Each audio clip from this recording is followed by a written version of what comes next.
right here on this RGTI, it's staying above 2453. That's bullish. Boom, I'm in the trade. Apple broke pre-market to the downside. All right, thank you. Now, do you guys see what I did? I put my stop down here just below 2453. And then you can let it run. And then as soon as it pops up above what I paid, I'll scoot it up. Boom, it guarantees and locks in, right?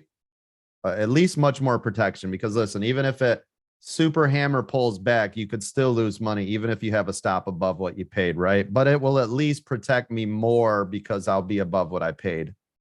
Mara, new high. Thank you. Checking it now. Yep, I see it. Mara, I'd like to see it break that 1466. You guys can see that as a huge level. So this one I would mark gold. See it there, VIP members, because look, it touched here, here, here, here, and here. Does everybody see it? That's a lot. You see how many times that's touched? That is a major level of resistance.